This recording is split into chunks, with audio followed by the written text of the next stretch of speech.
ডাঙৰ পলিটিক্স অসমৰ মুখ্যমন্ত্ৰী আৰম্ভ কৰি দিলে সেইটো হ'ল অৰুণোদয় আঁচনি।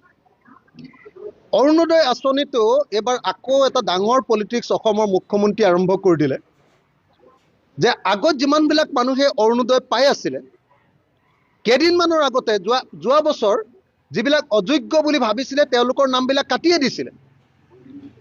বাকী যিসকলে পাই আছিলে সেইসকলৰ নামবিলাকো এবাৰ কাটি সেইসকলকো আকৌ প্ৰাৰ্থী আগতে পায়ে আছিলে তেওঁলোকক আকৌ পাবনে নাপাব তাৰ প্ৰাৰ্থিত্ব তেওঁলোকে পোৱাৰ কাৰণে প্ৰাৰ্থিত্বৰ প্ৰত্যাশী ৰূপে তেওঁলোকক আকৌ আবেদন কৰিবলৈ দিছে। অৰ্থাৎ যিসকলে অৰুণোদয় পাই আছিলে পাই থকা মানুহবিলাকক আকৌ নাম কাটি তেওঁলোকক আকৌ আবেদন কৰিবলৈ কোৱা কথাটো অত্যন্ত বেয়া হৈছে। মইতো ভাবোঁ যে এইটো কৰাটো এটা নিৰ্বাচনী এটা তেওঁলোকৰ মানুহৰ মাজত মানে ব্লেকমেইলিং কৰি ভোট ল'বৰ কাৰণে পঞ্চায়ত নিৰ্বাচন আৰু ২৬ৰ নিৰ্বাচনত ভোট ল'বৰ কাৰণে কৰা এটা অত্যন্ত ২ নম্বৰী ব্লেকমেইলিং। এইটো বন্ধ কৰিব লাগে। যিসকলে পাই আছে পাবলৈ দিব লাগে। আৰু মুখ্যমন্ত্ৰীয়ে নিজেই কৈছিলে যে প্ৰত্যেকজন মানুহক যাৰ ৰেচন কাৰ্ড আছে সকলোকে আমি অৰুণোদয় দিম। মুখ্যমন্ত্ৰীৰ কথা আছিলে এইটো। মুখ্যমন্ত্ৰীয়ে সকলো ৰাইজক প্ৰতিশ্ৰুতি দিছিলে। MP ইলেকশ্যনৰ তেওঁৰ আটাইতকৈ ডাঙৰ প্ৰতিশ্ৰুতিটো আছিলে যে আমি ৰেচন কাৰ্ড থকা প্ৰত্যেকটো পৰিয়ালক অৰুণোদয় দিম।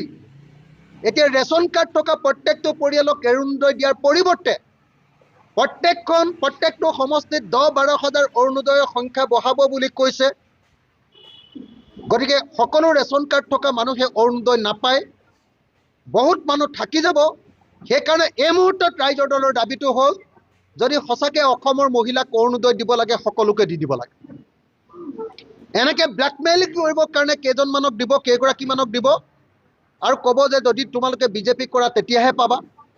পঞ্চায়ত ইলেকশ্যনৰ আগতো আকৌ নতুনকৈ আকৌ হিতাধিকাৰী নিৰ্বাচন কৰিব, আকৌ MP ইলেকশ্যনৰ আগত আকৌ হিতাধিকাৰী নতুনকৈ নিৰ্বাচন কৰিব, আকৌ বিধানসভা ইলেকশ্যনৰ আগত আকৌ হিতাধিকাৰী নিৰ্বাচন কৰিব। এনেকৈ একেটা বস্তুকে ব্লেকমেইলিঙৰ হাতিয়াৰ ৰূপে ব্যৱহাৰ কৰাটো অত্যন্ত বেয়া কথা হৈছে।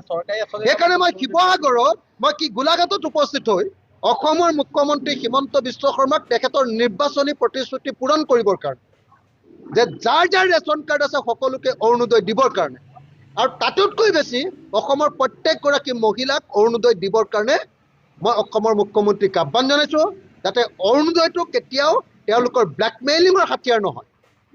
বিজেপি কৰিলেহে অৰুণোদয় পাব, এই পলিটিক্সটো যাতে কৰিব নোৱাৰে তাৰ কাৰণে মই মুখ্যমন্ত্ৰীক আহ্বান জনাইছোঁ যে সকলো অসমৰ সকলো মহিলাকে যাৰ ঘৰত চাকৰি নাই সকলো মহিলাকে, আনকি চাকৰি থাকিলেও যদি মহিলাগৰাকীৰ অৱস্থাটো বেছি ভাল চাকৰি নহয়, পৰিয়ালটো চলিবৰ কাৰণে মহিলাগৰাকীক সবল কৰাটোৱে যদি উদ্দেশ্য হয়, সকলো মহিলাকে, যদি মহিলাগৰাকীৰ চাকৰি নাই সকলোকে তেতিয়াহ'লে অৰুণোদয় দি দিয়ক।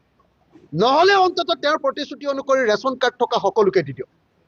এতিয়া আগতে থকা মানুহবিলাকৰ নামটো কাটি দিছে, আকৌ তেওঁলোকক আবেদন কৰিবলৈ দিছে, আকৌ কৈছে যে ১০,০০০ মান আকৌ নতুনকৈ বঢ়াই দিম। এইটো কৰি ব্লেকমেইলিং কৰি থাকি অসমৰ মহিলাসকলক ভোট দিয়াৰ হাতিয়াৰত পৰিণত কৰিব বিচৰাটো এটা দুৰ্ভাগ্যজনক ঘটনা। মই অসমৰ মুখ্যমন্ত্ৰীক এনেকুৱা ২ নম্বৰী পলিটিক্স নকৰিবৰ কাৰণে আহ্বান জনাইছোঁ আৰু যদি দিয়ে সকলোকে অৰুণোদয় দিবৰ কাৰণে মই আহ্বান জনাইছোঁ।